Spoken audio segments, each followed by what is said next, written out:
नमस्कार, आपका बात 25 में स्वागत है। तो हमने जो एक बात शुरू की है, फ़िल्म धुरंधर का जो है भयंकर बवंडर, तो उस फ़िल्म ने कई तरह के खुलासे किए हैं। पहले से भी बहुत सारी बातें हैं जो कि सामने जानते थे, मानते थे, उनको उस विद्रूपता और उस भयानकता के साथ में लाके दर्शकों के सामने मुख्य रूप से भारतीयों के सामने और दूसरे लोगों के सामने भी रख दिया। अब इसमें एक विशेष बात ये भी है कि 6 देशों में ये माना गया है कि ये पाकिस्तान विरोधी फ़िल्म है और इसके कारण उसको वहाँ पे चलने की परमिशन नहीं दी गई है। तो ख़ैर कोई बात नहीं है। भारत में ये फ़िल्म खूब चल रही है, इसने अपनी कीमत तो निकाल ली है, अब आगे बढ़ रही है। लेकिन कुछ इसमें दृश्य देखने को मिले हैं। अब वो जो मार-धाड़ के दृश्य हैं या कि जो लियारी का गैंग है, उसकी बात अब नहीं करते हैं, वो हमने पहले कर ली है। अब हम बात करेंगे कि किस तरह से उसमें कई दृश्य हैं कि पूरे के पूरे एक इंडस्ट्रियल स्केल पर पाकिस्तान में भारत के नोटों का छपना इस फिल्म के कई दृश्यों में दिखाया जा रहा है। बड़े बड़े कॉरिडोर हैं, उसमें चारों तरफ जो है टेबल हैं, उसके ऊपर भारतीय करेंसी के ढेर लगे हुए हैं, नोटों को गिना जा रहा है। ये पहली बार किसी फिल्म में इस स्केल पे दिखाया गया है, यानी कि ये भी एक बवंडर है।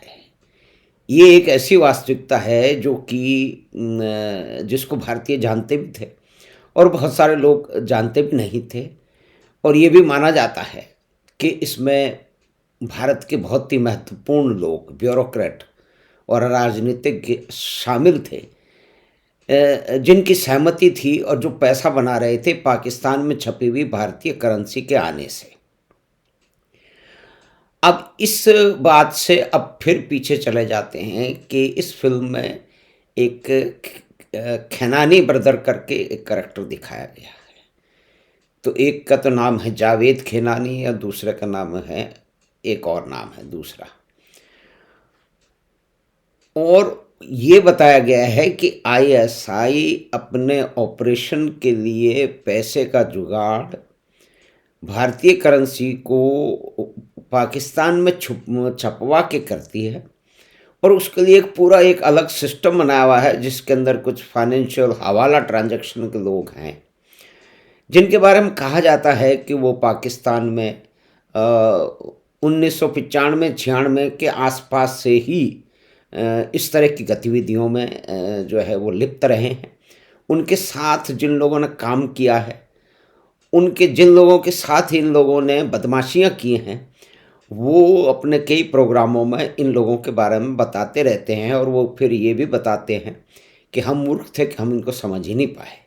लेकिन वो एक इतना बड़ा रैकेट था जिसमें पाकिस्तान की आईएसआई और उसकी सरकार और उसके बाद में उनके द्वारा पोषित किए गए जिहादी संस्थान, आतंकवादी ग्रुप, बम्बई पे हमले की तैयारी, उससे पहले दूसरे ऑपरेशन, मतलब इन सब के लिए जो पैसा घुमाने की बात थी, अलग-अलग देशों में पैसा चाहिए, अलग-अलग लोकेशन में पैसा चाहिए, पैसा भारत में भी चाहिए। और ये उस समय जो है ये जो खिलानी ब्रदर्स है, जैसे केकेआई नाम है इसका, इसने एक पूरा का पूरा फाइनेंशियल ट्रांजैक्शन का वेब क्रिएट कर रखा था जो कि आईएसआई की मदद से, पाकिस्तान की खुफिया एजेंसियों की मदद से था और उसके अंदर कुछ भारतीय लोग भी लिप्त थे।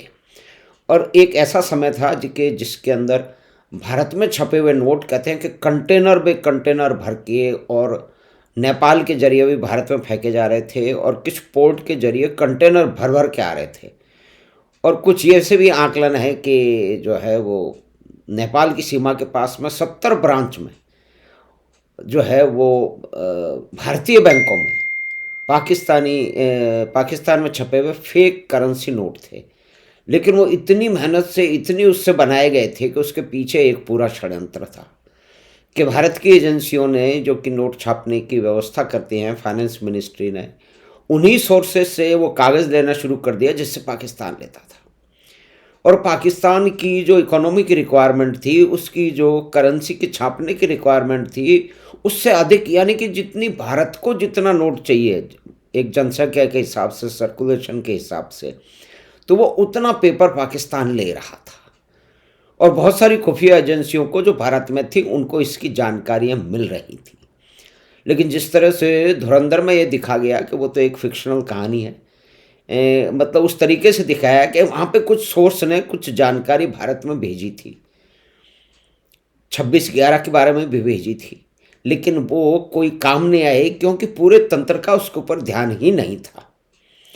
तो इसमें कई संवादों से भी प्रकट होता है, और जिस पे बहुत सारे जो हमारे तथाकथित जो शांतिवादी दोस्त लोग हैं, पाकिस्तान प्रेमी लोग हैं, मुख्य रूप से भारत विरोधी हैं, उनका सुर हमेशा भारत विरोध का रहता है।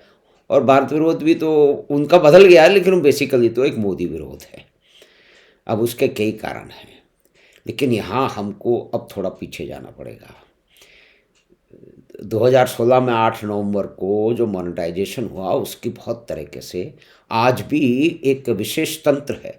उसके लोग और उसके पिट्ठू और उसके साथी उसकी आज भी हंसी उड़ाते हैं, देखो देखो ये नहीं हुआ, देखो देखो ये नहीं हुआ। भाई पूरी तरह से जब टेररिज्म जम जाता है, उसमें बहुत सारे लोग या भी कोई भी अपराध जम जाता है तो रातों रात समाप्त तो नहीं होता है। उसका जो मेन जो पाइपलाइन होती है, फाइनेंस की पाइपलाइन या कि इन्फ्लुएंस की पाइपलाइन या कि उनकी सपोर्ट की पाइपलाइन, उसको आप समाप्त कर दीजिए। लेकिन कुछ छुपी हुई तो उनकी पाइपलाइन और या उनका सपोर्ट सिस्टम रह जाता है, क्योंकि इस व्यवस्था से, इस घालमेल से, इस बदमाशी से, इस क्राइम से बहुत सारे लोग उससे फ़ायदा उठाते हैं। और जो वो 5-10 साल तक या 20 साल तक फ़ायदा अगर उठा रहे हैं, तो वो निश्चय ही उन्होंने एक ऐसी बड़ी अपनी मजबूत स्थिति बना ली है कि वो अपने बिना पे भी और अपनी शक्ति के हिसाब से भी कुछ भी सिस्टम को उलटफेर अभी भी कर सकते हैं, जैसा कि होता है। लेकिन अब हम एक विशेष कालखंड में चलते हैं जिसके अंदर ये माना जाता है विभिन्न सूत्रों द्वारा और भारत की जो खुफिया एजेंसी है उनके रिटायर्ड ऑफिसर द्वारा, दुनिया भर की रिपोर्ट है उनके द्वारा, कुछ पुस्तकों के द्वारा, कुछ इंटरव्यू के द्वारा, कि 97-98 एक ऐसा कालखंड था जिसने पाकिस्तान में स्थापित जो भी भारत का जो रॉ का एक इंफॉर्मेशन तंत्र था, एक सूचना का तंत्र था, जो कि काउंटर स्पायोनेज सभी लोग करते हैं। इंग्लैंड और अमेरिका आपस के अंदर बहुत अच्छे उनकी मित्रता है, यूरोप के बीच में भी है, लेकिन ये सभी लोग एक दूसरे के देशों में बहुत सारी ऐसी अंडर करंट हैं, क्रिमिनल एक्टिविटी हैं जिनके बारे में सरकारें और एजेंसियां भी नहीं जानती हैं, बल्कि बाहर की एजेंसियां कई बार उन देशों की एजेंसियों को बताती हैं कि भाई आपके यहाँ ये हो रहा है, आप इसको देखिए। तो 97 में जो रॉ के एजेंट का जो पूरा नेटवर्क था पाकिस्तान में, उसको नष्ट कर दिया गया। उसका बैकग्राउंड हम बता चुके हैं। एक प्रधानमंत्री थे, उन्होंने कहा हम पाकिस्तान से दोस्ती करेंगे, दोस्ती की पींगे बढ़ा रहे हैं और आप लोग एक दोस्त कंट्री में क्या कर रहे हो, इसको बंद कर दीजिए। तो वो बंद हो गया। तो उसके बहुत सारे जो कॉन्सिक्वेंसेस थे, उसमें एक तो कॉन्सिक्वेंसेस यानी कि उस घटना के आगे जिस घटना को इसमें बल मिला और वो शायद हो पाई क्योंकि इन्फॉर्मेशन पूरा सिस्टम ख़त्म हो गया था। अगर इन्फॉर्मेशन आती भी तो क्या उस पर कोई कार्रवाई होती, जैसा कि हम देख चुके हैं कि नहीं हुई। लेकिन फिर भी काठमांडू से कंधार एक प्लेन को ले जाया गया, उसके अंदर इसकी खामी सामने थी। और दूसरी खामी ये सामने थी कि पाकिस्तान में बहुत ही संगठित तरीके से भारत की करेंसी को छापना शुरू कर दिया गया था, क्योंकि कुछ सरकारी स्तर पे, कुछ फाइनेंस मिनिस्ट्री के स्तर पे इस तरह के कुछ निर्णय लिए गए थे जिनसे इस घालमेल का जन्म हुआ। तो एक भारत का एक तंत्र, एक हिस्सा इस पूरे षड्यंत्र में लिप्त था और उससे फायदे उठा रहा था। तो ये जो फिल्म के अंदर धुरंधर फिल्म में जो खैनानी करके दिखाया गया है, दो भाई हैं जो पूरा व्यापार चलाते हैं। फेक करेंसी नोट जो भारत के छपे हुए हैं इस फिल्म में, कॉरिडोर के कॉरिडोर में डब्बे के डब्बे भरे हुए हैं, ड्रम के ड्रम भरे हुए हैं और कागज़ों के ढेर रखे हैं। वो ये सब इसी बात को इंगित करते हैं जो कि हम ये भवंडर के धुरंधर के भवंडर में पहली बार स्क्रीन पे देख रहे हैं। यानी कि लोग इसके बारे में बातें सुनते थे, लेकिन इस स्केल पे वे भारत जैसे देश में इतनी बड़ी करेंसी आप भेज रहे हो, कंटेनर में भेज रहे हो, हवाई जहाज़ों से भेज रहे हो, तो पूरी की पूरी इकोनॉमी को, भारत की इकोनॉमी को कहते हैं ना कि भाई इसमें संवाद भी है कि मुझे जियाउल हक की बात वो पसंद है कि मैं भारत को 1000 घाव दे करके लहू लहान करके मार दूंगा। तो ये वहाँ के बहुत सारे जो लोग हैं उनके उनके उनके दिमाग में घुसा हुआ है एक भारत विरोध, और भी उसके कई कारण हैं। तो उसको तो अभी छोड़ देते हैं। तो हम एक कालखंड की बात कर रहे हैं जहाँ पे पाकिस्तान में भारत का खुफिया तंत्र रातों रात या कुछ समय में समाप्त कर दिया गया। कुछ इस तरह की पॉलिटिकल लीडरशिप आ गई थी जिनको पाकिस्तान से बड़ा प्रेम था, और वो इस तरह की काउंटर स्पायनोज और स्पायनोज एक्टिविटी को कुछ मानते नहीं थे। वो शांति के दूत थे, वैसे थे तो मार्क्सवादी। मार्क्सवाद और शांति का कोई तालमेल तो है नहीं, लेकिन ये हुआ। अब हम पहुंच जाते हैं जब डीमोनेटाइजेशन हुआ 8 नवंबर को 2016, जिसकी आज भी बहुत सारे भाई जो फाइनेंस के क्षेत्र में इन घालमेल की स्थितियों को इनकार करने वाले, उसको झुटलाने वाले जो लोग हैं, वो उसकी आज भी हंसी उड़ाते हैं कि ये हो गया क्या, वो हो गया क्या, जिसको मैंने थोड़ा निवेदन किया अभी एक्सप्लेन करने का। तो 8 नवंबर को जो है डीमोनेटाइजेशन हो गया। इसकी खबर बहुत सारे कम लोगों को थी, इसको खुफिया रखा गया था क्योंकि 500 के नोट पाकिस्तान से छप के आ रहे थे, 1000 नोट के छप के आ रहे थे, तो 2000 का नोट फटाफट छापा गया, उसको सर्कुलेशन में पहुंचाया गया। उसमें कई खामियां हुई, उसमें सड़कों पे भीड़ लगी और उसमें खूब हल्ला गुल्ला करने वाले लोगों ने इसका हल्ला गुल्ला किया। लेकिन उसके तुरंत बाद यानी कि 8 नवंबर को दिया हो रहा, और 8 नवंबर से सिर्फ कहते हैं कि 26 दिन बाद 4 दिसंबर 2016 को कराची की एक अंडर कंस्ट्रक्शन बिल्डिंग जो थी, जो कि कराची की मोहम्मद सोसाइटी में थी, एक अंडर कंस्ट्रक्शन बिल्डिंग, उसके चौथे माले से जो है वो जावेद खिलानी ने गिर के आत्महत्या कर ली। तो जावेद खिलानी और उसका भाई जो KKI करके उनकी संस्था थी, उन्होंने पूरे विश्व में और दुबई में और भारत में और अन्य देशों में भी जो कि पैसे पहुंचाने का, जो कि पाकिस्तान के ISI और उनके पिट्ठुओं और आतंकवादियों द्वारा जो संचालित गतिविधियां होती थी, उसके लिए पैसे पहुंचाने का भारत में फेक करेंसी और दूसरी जब भी भारत की फेक करेंसी दी जाती थी, वो धीरे धीरे भारत में अलग अलग रास्तों से पहुंचती थी। अफ्रीका के भी कई कंट्री में ये बात हुई है कि वहाँ बड़े बड़े गोदाम पाए गए, बड़े बड़े मतलब बक्से भरे पाए गए भारत की फेक करेंसी के। और जब फेक करेंसी का पूरा का हिसाब हो गया तो उन्होंने कहा पूरी पूरी तो वापस आ गई। तो ये मान रहे थे कि वो भारत की जो छपी हुई जो करेंसी है वही वापस आई, लेकिन इसमें वो पाकिस्तान से छुपी हुई करेंसी भी तो थी जिसको डिटेक्ट करना बड़ा मुश्किल था, क्योंकि पेपर भी वो ही मंगा लिया गया भारत की नोट की छपाई के लिए जो कि पाकिस्तान मंगा रहा था। और पाकिस्तान की रिक्वायरमेंट से जो उनकी जो साइज है, जो इकोनॉमी का साइज है, जो जनसंख्या है, जो क्षेत्रफल है, मतलब उसके हिसाब से वो तो बहुत अधिक पेपर मंगा रहे थे। वो कहते हैं कि भारत के जितना पेपर मंगा रहे थे।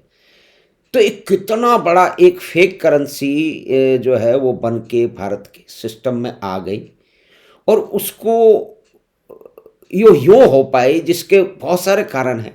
एक तो कोलैबोरेशन है पाकिस्तानी डीप स्टेट के साथ में, और भारत में भी एक डीप स्टेट है उसके साथ में। उन्होंने इन चीज़ों को होने दिया, इससे उन्हें फ़ायदे हो रहे थे कई तरह के। तो ये 26 दिन बाद यानी कि डीमोनेटाइजेशन, तब भी खबरें आ रही थी, लेकिन तब हमें पता नहीं था कि भाई ये कौन हवाला ऑपरेटर कौन है। तो ये खैनानी ब्रदर्स का जावेद खैनानी था। अब जावेद खैनानी ने खुद कूद के आत्महत्या की, जैसे पिक्चर में दिखाया गया है फिल्म में धुरंधर में, कि वो ISI के लोगों के साथ में रहता था और उन्हीं के निर्देशन में, उनके सहयोग से ही काम करता था, उनके लिए रुपए पैसे का इंतजाम करता था, हथियारों का इंतजाम करता था। उसमें वो जावेद डकैत वगैरह भी दिखाए गए हैं। यहाँ कि वहाँ पे कोई जो गैंगस्टर होंगे जो कि जिनका इस तरह का संबंध होगा वही तो करेंगे, या कि पाकिस्तान की ऐसी एजेंसियों ने उसी को निपटा दिया, ऊपर से गिरा दिया। वो अंडर कंस्ट्रक्शन बिल्डिंग में एक फाइनेंशियल एक्सपर्ट क्यों जाएगा? क्या उस पर इतना दबाव था? क्या उसको पता था कि उसका भांडा फूट चुका है? क्या उसे भी ये भी पता था कि उसके पास में यानी कि ISI उसके पीछे पड़ गई है, या दूसरे जो गुंडे बदमाश हैं जो उसके व्यापार के हिस्से हैं वो उसके पीछे पड़ गए हैं, या उसको पाकिस्तान की एजेंसियों और आतंकवादियों के मिले जुले संगठन ने उसको ऊपर छत से फेंक दिया? तो ये एक हवाला ऑपरेशन, इसका भी जो दूसरे लोग उसके साथी लोग हैं जो कि आजकल विदेश में रहते हैं, उनके वीडियो के कई सुने हैं, तो उनसे पता लगता है कि ये इसका कारोबार भी 1995-96 के आसपास में शुरू हुआ। उस समय कोई लाख 2 लाख रुपए काम करते थे, फिर बाद में ये बहुत बड़े ऑपरेटर बन गए।